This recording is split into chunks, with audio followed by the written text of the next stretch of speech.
Hello students, हम mathematics के एक इंपॉर्टेंट टॉपिक प्रतिशत के बारे में पढ़ रहे थे और इसके 3 वीडियो हम पहले ही पढ़ चुके हैं। आज हम पढ़ेंगे पार्ट 4 जिसमें वृद्धि या कमी से संबंधित पूछे जाने वाले सभी प्रकार के प्रश्न करेंगे। यहाँ पर हम 20 ऑब्जेक्टिव क्वेश्चंस करेंगे, उनको करने की शॉर्ट ट्रिक जानेंगे और पिछले वर्षों के जो क्वेश्चंस होंगे वही इन क्वेश्चंस में शामिल होंगे।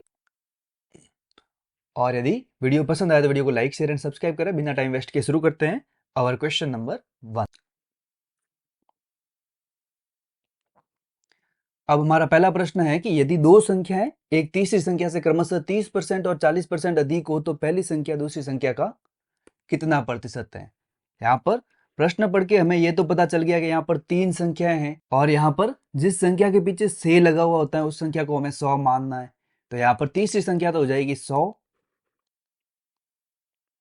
तो यहाँ पर पहली संख्या तो हो जाएगी 130 और दूसरी संख्या जो कि 40% अधिक है हो जाएगी 140। अब प्रश्न कह रहा है कि पहली संख्या दूसरी संख्या का कितना प्रतिशत है। यहां पर हम पढ़ चुके हैं कि जिस संख्या के पीछे का आता है वो नीचे आता है, तो यहां पर दूसरी संख्या के पीछे का है तो सबसे नीचे तो आ जाएगा 140 और पहली संख्या दूसरी संख्या का पूछा है तो ऊपर पहली संख्या आ जाएगी। इनटू प्रतिशत निकालते हैं तो 100 से मल्टीप्लाई करना है। यहाँ पर 0 से 0 घट गया और 2 से घाटे तो 2 का भाग 14 में गया 7 बार और 2 का भाग 10 में गया 5 बार। अब 130 को 5 से मल्टीप्लाई किया तो हो गए 650.7। अब 650 को 7 से डिवाइड करना है तो यहाँ पर हो जाएगा 92 6/7%, जो कि हमारा ऑब्जेक्टिव बी है। अब हमारा दूसरा प्रश्न है कि यदि दो संख्याएं एक तीसरी संख्या से क्रमशः 12.5% और 25% अधिक हो तो पहली संख्या दूसरी संख्या का कितना प्रतिशत है।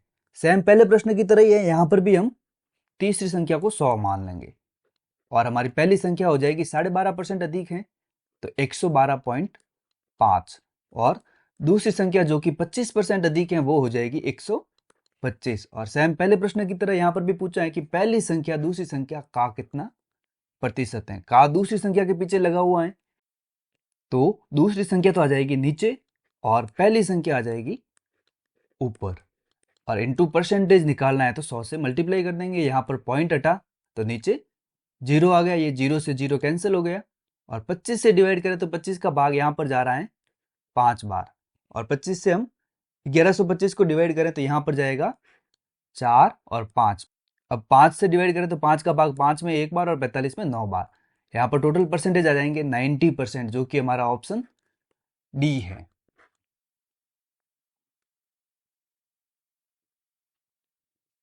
अब हमारा तीसरा प्रश्न है कि यदि x y से 10% अधिक हो तो y x से कितने प्रतिशत अधिक है। इस तरह के प्रश्न तो हम पिछले वाले वीडियो में कर चुके हैं, तो चलिए फटाफट कर देते हैं। यहाँ पर x और y दो संख्याएं हैं तो y से लिखा हुआ है तो इसका मतलब y को 100 मान ले तो हमारा x हो जाएगा 110। तो कितने प्रतिशत कम है। जब भी प्रतिशत कम या प्रतिशत अधिक का प्रश्न पूछे तो सबसे पहले जो कमी है उसको ऊपर लिखो। यहाँ पर 10 की कमी है तो 10 तो ऊपर आ जाएगा।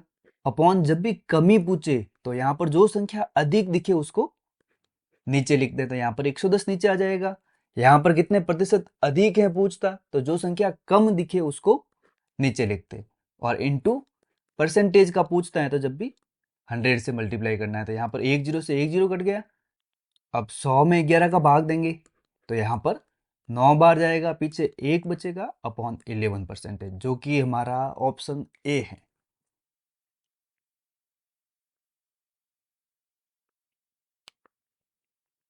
अब चौथा प्रश्न है कि एक बैलन में कितने प्रतिशत की कमी 20% की वृद्धि को प्रभावहीन कर देगी। तो यहाँ पर 20% की वृद्धि का मतलब तो हो जाएगा पहले 100 था और अब 120 हो गया। अब प्रश्न कह रहा है कितने प्रतिशत की कमी हो। अभी पिछले क्वेश्चन में हमने देखा था कि कमी का पूछा है तो सबसे पहले जितनी कमी हुई वो ऊपर लिखें और कमी का पूछा है जो संख्या अधिक दिख रही है उसका डिवाइड कर लें इनटू 100। तो यहाँ पर 0 से तो 0 कट गया, 2 का भाग 12 में गया 6 बार। यहाँ पर भी देखें तो 2 का भाग जाना, 2 का भाग 100 में गया 50 बार और 2 का भाग 6 में गया 3 बार। अब 50 में 3 का भाग देंगे तो जाएगा 16 बार और पीछे बचेंगे 2/3%, जो कि हमारा ऑप्शन बी है।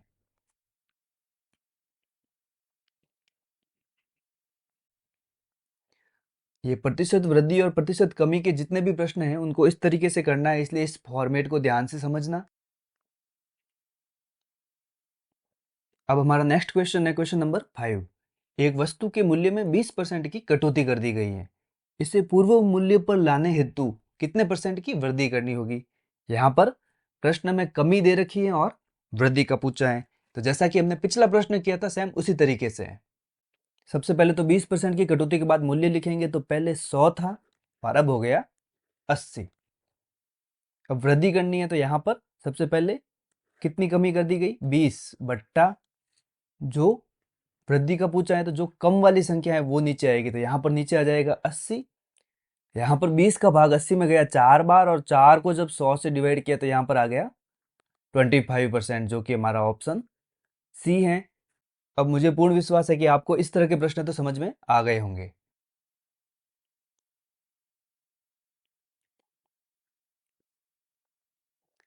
अब हमारा छठा प्रश्न है कि फलों के मूल्य में 30% की कमी करने पर उनकी बिक्री में 40% अधिकता आ जाती है, तो इससे विक्रय मूल्य पर क्या प्रभाव पड़ेगा। तो यहाँ पर इस प्रश्न का फॉर्मेट समझे तो यहाँ पर सबसे पहले मूल्य दे रखा है, उसके बाद बिक्री दे रखी है। यहाँ मूल्य की जगह कहीं कहीं पर कर देगा और उसके बाद बिक्री की जगह कहीं कहीं पर खपत देगा। तो ये दो तरह के फॉर्मेट होता है कि एक बार कर और खपत का फॉर्मेट, एक मूल्य और बिक्री का फॉर्मेट। और कमी और वृद्धि तो चेंज होते रहेंगे, कहीं कमी होगा कहीं अधिकता होगी। तो सबसे पहले हमें मानना है कि 100 रुपये थे, उसके बाद ये प्रश्न कह रहा है कि 30% की कमी हो गई, तो 30% की कमी के बाद मूल्य हो गया 70 बट्टा 100 कर देते हैं, इंटू 40% अधिक हो गए तो यहाँ पर हो जाएगा 140 बट्टा 100। तो यहाँ पर आपका विक्रय मूल्य आ जाएगा। अब यहाँ पर 100 के 2 जीरो से ये दोनों जीरो कट गए और ये ऊपर वाले दोनों जीरो 100 के 2 जीरो से कट गए, तो यहाँ बचा 7 इंटू 14, और 14 इंटू 7 होते हैं 98। पहले 100 था, अब 98 हो गया, तो हम देख सकते हैं यहाँ पर 2% की कमी हो गई, जो कि हमारा ऑप्शन डी है। नया फॉर्मेट है, ध्यान से समझना। अगला प्रश्न लेते हैं।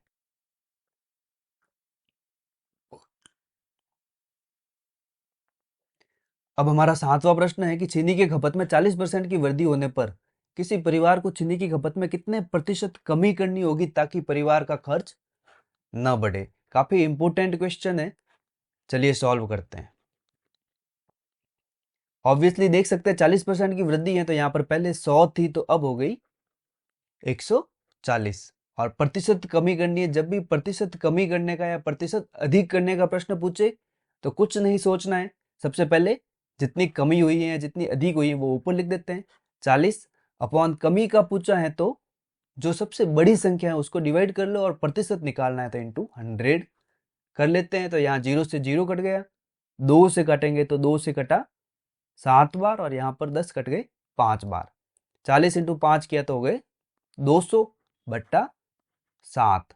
अब 200 में 7 का भाग दिया तो 7 2 14, पीछे बचे 6, और 60 में गया 7 7 50, 7 8 56, पीछे बचे 4, 28 4 बट्टा 7%, जो कि हमारा ऑप्शन बी है। पिछले क्वेश्चन की तरह ही है। अब हमारा अगला प्रश्न है प्रश्न संख्या 8। किसी वस्तु पर 10% कर कम करने पर राजस्व अपरिवर्तित रहता है, इस वस्तु के उपभोग में कितने प्रतिशत की वृद्धि हुई है। प्रतिशत कमी पिछले प्रश्न में पूछा था, प्रतिशत वृद्धि इस प्रश्न में पूछा है। तो कर 10% कम किया है तो यहाँ पर हो गया 100 से 90। तो सबसे पहले तो ऊपर तो आ जाएगा 10 अपॉन वृद्धि पूछी है तो जो कम वाली संख्या है वो नीचे लिख देते हैं, इंटू 100 कर देते हैं। तो यहाँ पर 1 जीरो से 1 जीरो कट गया, 100 में 9 का भाग देंगे तो जाएगा 11 बार, पीछे बचेगा 1 बट्टा 9%, जो कि हमारा ऑप्शन ए है। काफी आसान प्रश्न था। अब नेक्स्ट क्वेश्चन देखते हैं। 9वां प्रश्न है कि यदि जल कर में 20% की वृद्धि करने पर पानी की खपत में 20% की कमी कर दी जाए तो कुल कर में कितने परसेंट वृद्धि या कमी होगी। तो यहाँ पर देख लेते हैं, कर और खपत संबंधी प्रश्न है। एक तो होता है मूल्य और बिक्री संबंधी प्रश्न, एक होता है कर और खपत संबंधी प्रश्न। तो यहाँ पर भी सबसे पहले कर था वो 100 था, इंटू 20% की वृद्धि यानी कि 120 बट्टा 100 से गुणा करूंगा, और फिर 20% की कमी यानी कि 80 बट्टा 100 से मल्टीप्लाई करेंगे। तो यहाँ पर 2 जीरो से ये 2 जीरो कट गए, और यहाँ पर ये 2 जीरो इन 2 जीरो से कट गए। 12 का 8 से गुणा किया तो 96। अब पहले 100 था, अब 96 हो गया, तो हम देख सकते हैं यहाँ पर 4% की कमी हुई है, जो कि हमारा ऑप्शन है बी। यहाँ पर इस प्रश्न को करने का डायरेक्ट फॉर्मूला भी है। यहाँ पर जब भी x% की वृद्धि और x% की कमी हो तो हम डायरेक्ट कर सकते हैं x² अपॉन 100% की कमी। तो ये इसका एक फिक्स आंसर भी होता है। ये भी प्रश्न पूछा जा चुका है कि कर में अगर x% की वृद्धि और खपत में फिर x% की वृद्धि की जाए तो क्या प्रभाव पड़ेगा। तो यहाँ पर x² बाई 100% की कमी हो जाएगी। और यहाँ इस तरह से करें तो 20 इंटू 20 अपॉन 100% की कमी होगी। तो यहाँ पर हम देख सकते हैं कि ये 2 जीरो तो 2 जीरो से कट गए, 2 इंटू 2 हो जाएगा 4% की कमी, जो कि हमारा आंसर है। तो यहाँ पर इस क्वेश्चन को करने के दो तरीके हैं। ये मेथड या दूसरा वाला मेथड तभी काम करेगा जब ये दोनों सेम होंगे। अगर ये दोनों अलग अलग हैं तब तो हमें इसी तरीके से करना पड़ेगा। हालांकि एक फॉर्मूला भी है इस तरह का कुछ a+b+ab अपॉन 100 इस टाइप का कुछ, लेकिन फॉर्मूले से बेस्ट ये मेथड रहता है, इसलिए इस मेथड पर फोकस करना है आपको। अब अगला प्रश्न है, उसमें कह रहा है कि 10% तथा 10% की दो क्रमवार मूल्य वृद्धियां एकमात्र मूल्य वृद्धि के समतुल्य है। तो यहाँ पर आपको बताना है किसके समतुल्य है। तो यहाँ पर सबसे पहले 100, फिर 10% की वृद्धि हुई तो 110/100, और फिर वापस 10% की वृद्धि हुई तो 110/100। तो यहाँ पर देखें तो ये 2 जीरो 2 जीरो से कट गए और ये वाले 2 जीरो इन 2 जीरो से कट गए। 11 का स्क्वायर हम सबको पता है 121 होता है। पहले 100 था, अब 121 हो गया, तो हम देख सकते हैं यहाँ पर 21% की वृद्धि हुई। तो यहाँ पर ऑप्शन सी हमारा आंसर हो जाएगा। ये भी प्रश्न कंपटीशन एग्जाम में पूछा हुआ है। अब इसी तरह का एक और प्रश्न है कि 20% और 5% के दो क्रमवार बट्टे किस एकमात्र बट्टे के समतुल्य है। तो यहाँ पर भी पहले 100 बट्टे का मतलब छूट होता है, सबसे पहले 20% की छूट दी तो 80/100। उसके बाद 5% की छूट दी तो यहाँ पर 95/100। तो यहाँ पर 2 जीरो से 2 जीरो कट गए, यहाँ पर 1 जीरो से 1 जीरो कट गए। अब 5 से काटे तो 5 से 10 कटे 2 बार, और 5 से 95 कट गए 19 बार, और 2 से 8 कट गए 4 बार। 19 को 4 से गुणा किया तो 19 चौक 76 आ गए। अब पहले 100 था, अब 76 हो गया, तो यहाँ पर देख सकते हैं 24% की कमी आई है। तो यहाँ पर बट्टा पूछा है तो यहाँ पर 24% के बट्टे के समतुल्य होंगे ये दो बट्टे। दैट मीन्स अगर हम 24% का सीधा बट्टा दे दें या पहले 20% का बट्टा दें फिर 5% का बट्टा दें, दोनों एक ही बात होती है। अब अगला प्रश्न देखते हैं। अगले प्रश्न में कह रहा है कि सेब के मूल्य में 25% की कमी होने पर एक ग्राहक को 240 रुपए में 2 किलोग्राम सेब अधिक मिलते हैं, तो घटा या नया मूल्य प्रति किलोग्राम कितना होगा। अलग प्रश्न है, काफी इंपोर्टेंट क्वेश्चन है और एक नया फॉर्मेट है। चलिए इस फॉर्मेट को समझते हैं। तो यहाँ पर सबसे पहले आप देखो कमी कितनी हो रही है, 25% की। तो यहाँ पर 240 रुपए में जो 25% की कमी हो रही है वो 2 किलोग्राम सेब के बराबर है। तो सबसे पहले मैं निकालता हूँ 240 का 25%। तो 240 इंटू 25/100 कर दिया, तो यहाँ 25 से कम 25, 25 चौका 100। 4 का भाग मैंने दिया 240 में, 4 का भाग 240 में गया 60 बार, तो यहाँ आंसर आ गए 60 रुपए। अब 2 किलोग्राम अधिक थे, यहाँ पर अधिक है वो 60 रुपए है। इसका मतलब 60 रुपए हैं वो 2 किलोग्राम सेब के बराबर है। अब हमें मूल्य निकालना है, नया मूल्य निकालना है, तो क्या हो जाएगा, 1 किलोग्राम सेब का मूल्य हो जाएगा 2 का भाग देंगे तो 30 रुपए। तो इसको नया मूल्य बोलते हैं। यहाँ पर हमें ध्यान रखना है कि इसको हम नया मूल्य बोलते हैं और घटा हुआ मूल्य भी बोलते हैं। यहाँ पर मैंने दोनों शब्दों का यूज किया है, लेकिन एग्जाम में केवल एक ही वर्ड आएगा। यहाँ पर दो तरह के मूल्य होते हैं, एक होता है पूर्ण मूल्य और एक होता है नया मूल्य। नया मूल्य वर्तमान मूल्य सब एक दूसरे के समकक्ष होते हैं। तो यहाँ पर नया मूल्य है वो आ जाएगा 30 रुपए। अब यहाँ पर घटा और नया मूल्य की जगह हमें पूछता कि इसका प्रारंभिक मूल्य क्या है। तो जब भी प्रारंभिक या पहले का मूल्य बताना होता तो हम मान लेते कि पहले तो 100 था, उसके बाद 75 हो गया, यानी कि नया मूल्य 75 है और पहले का मूल्य 100 था। तो हमारे अनुसार जो नया मूल्य आया है वो आया है 30 रुपए, और अगर 100 से मानते तो हमारा मूल्य हो जाता 75, और हमें बताना है प्रारंभिक मूल्य, और हमारे अनुसार प्रारंभिक मूल्य है वो है 100, तो इंटू 100 कर देते तो जो आंसर आता वो होता प्रारंभिक मूल्य। प्रारंभिक मूल्य का प्रश्न भी काफी इंपॉर्टेंट है। अब अगला 13वां प्रश्न देखें तो वो भी इसी फॉर्मेट में है, इसमें भी हमें घटा मूल्य निकालना है। तो 10% की कमी होने पर कोई गृहिणी 1116 रुपए में 6.2 किलोग्राम चीनी अधिक खरीद सकती है। तो यहाँ पर सबसे पहले मैं निकालता हूँ 1116 का 10%, तो 10% निकालूंगा तो ये हो जाएगा 111.6।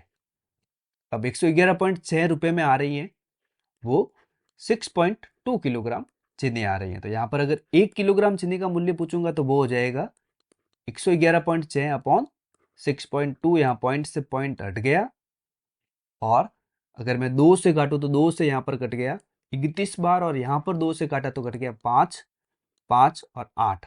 अब 31 का भाग अगर मैं 558 में देता हूं तो 31 एकम 31, पीछे बचेंगे 24, और 24 के पीछे 8 लिखा तो हो गए 248।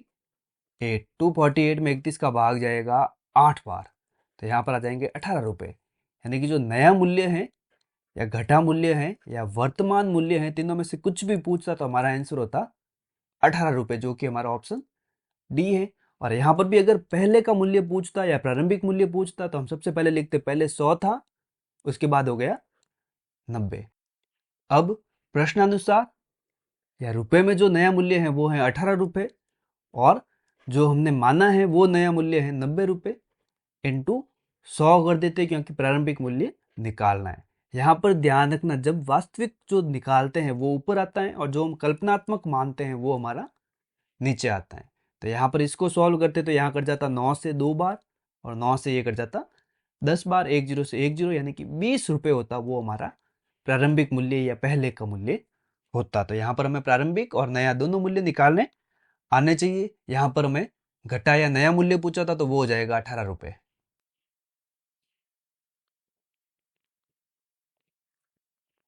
अब देखते हैं 14th क्वेश्चन में क्या पूछा है। पटसन के मूल्य में 20% की कमी होने से इसका भाव 800 रुपए प्रति क्विंटल हो गया, तो इसका प्रारंभिक मान बताना है। तो यहाँ पर देखो एक भाव दे रखा है 800 रुपए प्रति क्विंटल, तो ये तो हो गया है, तो ये तो नया मूल्य है। तो यहाँ पर आपको नया मूल्य दे रखा है सीधा ही कि नया मूल्य है वो 800 रुपए पर क्विंटल है। तो यहाँ पर 20% की कमी हुई है, तो पहले जो मूल्य था वो था 100, और जो नया मूल्य आया है वो आया है 80 रुपए। अब प्रश्नानुसार नया मूल्य है वो है 800 रुपए, और हमारे अनुसार यानी कि जो कल्पनात्मक नया मूल्य है वो है 80 रुपए, इंटू पहले का मूल्य है तो 100 का गुणा करना पड़ेगा। तो यहाँ पर देखें तो 80 से 800 कट गए 10 बार, और 10 को 100 से मल्टीप्लाई किया तो यहाँ पर 1000 रुपए आ गए। इस प्रश्न में हमें नया मूल्य डायरेक्ट दे रखा है, और नया मूल्य अगर डायरेक्ट नहीं दे रखा है तो हम पिछले वाले क्वेश्चंस की तरह नया मूल्य निकाल कर इस क्वेश्चन को आगे निकाल सकते हैं। तो यहाँ पर प्रारंभिक मूल्य आ जाएगा 1000, जो हमारा ऑप्शन डी है। अब हमारा 15वां प्रश्न है कि चीनी की कीमत में 20% की कमी होने के कारण एक व्यक्ति 100 रुपए में 4 किलोग्राम चीनी अधिक खरीद सकता है। तो चीनी की प्रारंभिक कीमत प्रति किलोग्राम ज्ञात करनी है। यहाँ पर नया मूल्य नहीं दे रखा है, सबसे पहले नया मूल्य फाइंड करेंगे, उसके बाद प्रारंभिक कीमत फाइंड करेंगे। लेकिन यहाँ पर 20% की कमी हो रही है, तो यहाँ पर 100 रुपए में जो 20% की कमी होगी उसमें हम 4 किलोग्राम चीनी खरीद सकते हैं। तो 100 का 20% निकालते हैं, तो 100 इंटू 20/100 कर देता हूँ, तो यहाँ पर मेरे पास आ जाएगा 20 रुपए। अब 20 रुपए में मैं 4 किलोग्राम चीनी खरीद सकता हूँ, तो 1 किलोग्राम चीनी का मूल्य हो जाएगा वो हो जाएगा 5 रुपए। दैट मीन्स अगर इसकी नई कीमत पूछूं तो नई कीमत है वो है 5 रुपए पर किलोग्राम। लेकिन यहाँ पर प्रारंभिक कीमत पूछी है, तो प्रारंभिक कीमत पूछी है तो हम सबसे पहले लिखेंगे पहले वाली कीमत थी वो थी 100 रुपए, और जो नई कीमत है वो है 20% कमी के कारण 80 रुपए। अब प्रश्नानुसार तो जो नई कीमत आई है वो आई है 5 रुपए, और जो कल्पनात्मक रूप से नई कीमत है वो है 80 रुपए, इंटू हमें जो निकालनी है प्रारंभिक कीमत जो हमने मानी है 100, तो इंटू 100 हो जाएगा। तो यहाँ पर देखें तो यहाँ पर 1 जीरो से तो 1 जीरो कट गया, 2 का भाग 8 में गया 4 बार, और 10 में गया 5 बार। 5 इंटू 5 25/4 हो गए, 4 का भाग 25 में देंगे तो आंसर आ जाएंगे 6.25 रुपीज, जो कि हमारा ऑप्शन सी है। अब हमारा 16वां प्रश्न है कि रबड़ के भाव में 25% की कमी हो जाए तो कोई व्यक्ति 1 रुपए में 2 रबड़ और खरीद सकता है। तो अब 1 रुपए में प्राप्त रबड़ों की संख्या क्या है? तो यहाँ पर प्रश्न काफी इंपॉर्टेंट है और आप देखोगे एलडीसी और कई एग्जाम्स में आ चुका है। यहाँ पर जो अब वर्ड दे रखा है वो वर्तमान की बात कर रहा है, नए की बात कर रहा है। तो यहाँ पर नया मूल्य निकालना है जो कि काफी आसान है। तो यहाँ पर सबसे पहले देखें तो रबड़ के भाव में 25% की कमी से कोई व्यक्ति 1 रुपए में 2 रबड़ अधिक खरीद सकता है। तो 1 रुपए का जो 25% है वो हो जाएगा 1/4। अब 1/4 रुपए में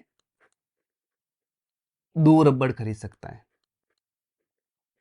तो यहां पर अगर 1 रबर की बात करूंगा तो 1 रबर का मूल्य हो जाएगा वो हो जाएगा 1/8 रुपए। या इस तरह से बोलें कि 1 रुपए में 8 रबर। तो 1 रुपए में 8 रबर खरीद सकता है जो कि हमारा नया भाव है। तो यहाँ पर प्रश्न भी 1 रुपए में प्राप्त रबड़ों की संख्या लिखे तो 1 रुपए में 8 रबर खरीद सकता है। अगर ये पूछता कि पहले या प्रारंभिक भाव क्या था तो इसको कैसे करते हैं, चलिए देखते हैं। तो यहाँ पर 25% की कमी होती तो पहले तो 175 लिख देते कि वर्तमान भाव है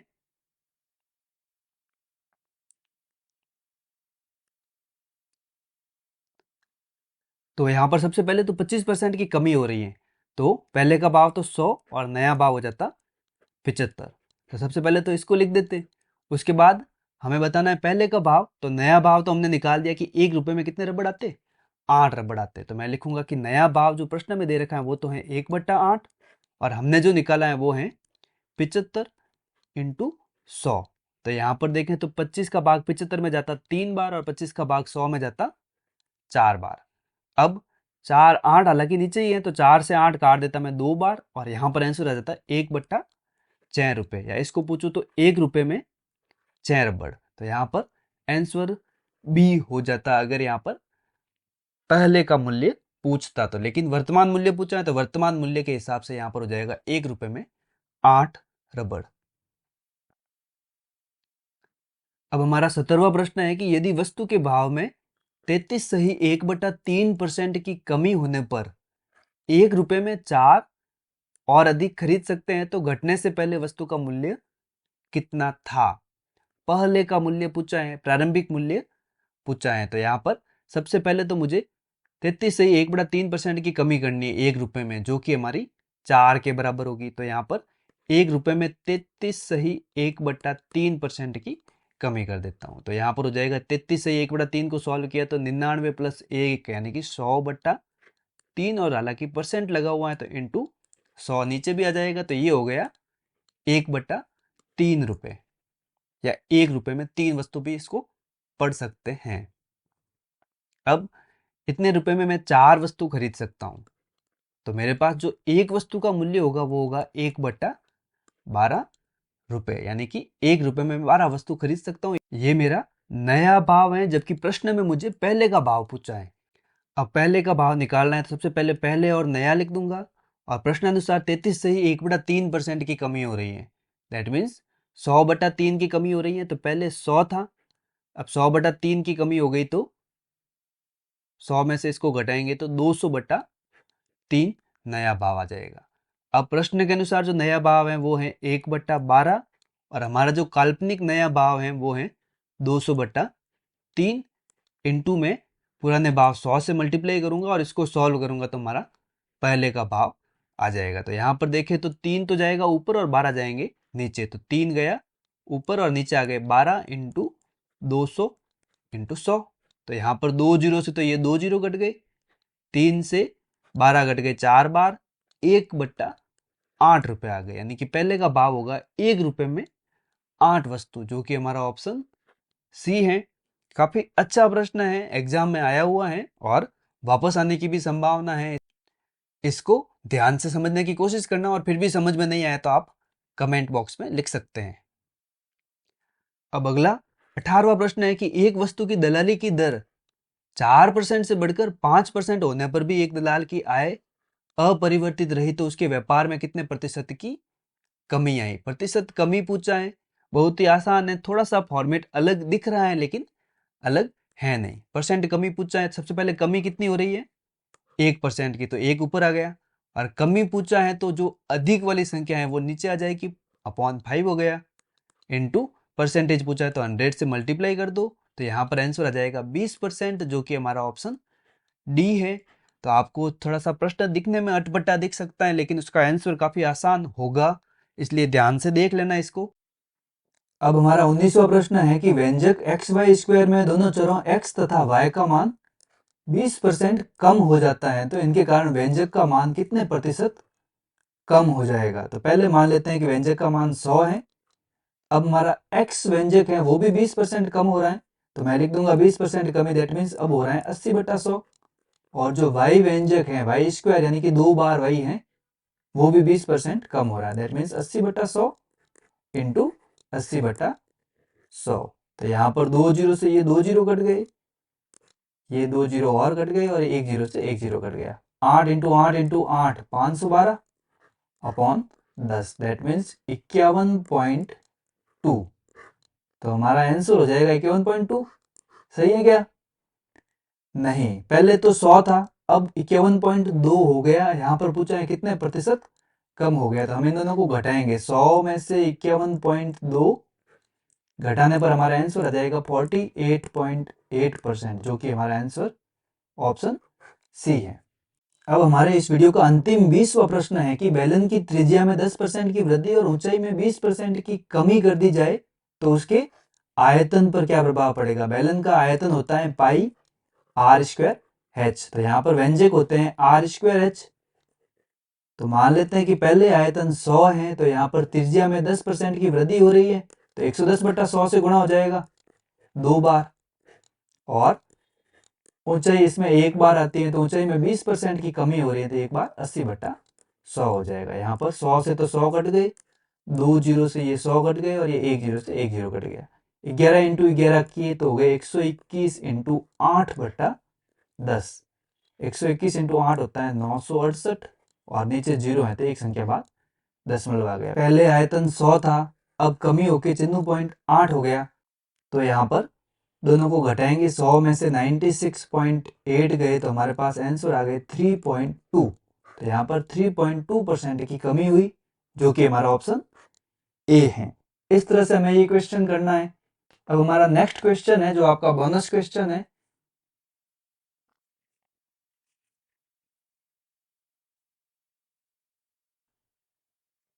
अब हमारा अगला जो 21वां प्रश्न है वो आपके लिए बोनस है। आपको सॉल्व करना है कि किसी घनाभ की लंबाई में 10% की कमी और चौड़ाई में 25% की वृद्धि तथा ऊंचाई में 20% की वृद्धि कर दी जाए तो उसके आयतन पर क्या प्रभाव पड़ेगा। हमें पता होना चाहिए कि घनाभ का आयतन होता है वो होता है लंबाई इंटू चौड़ाई इंटू ऊंचाई।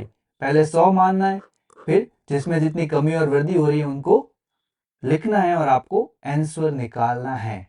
अगर आपको इसका आंसर चाहिए तो आप कमेंट में लिख सकते हो, मैं आपको इसका आंसर बता दूंगा।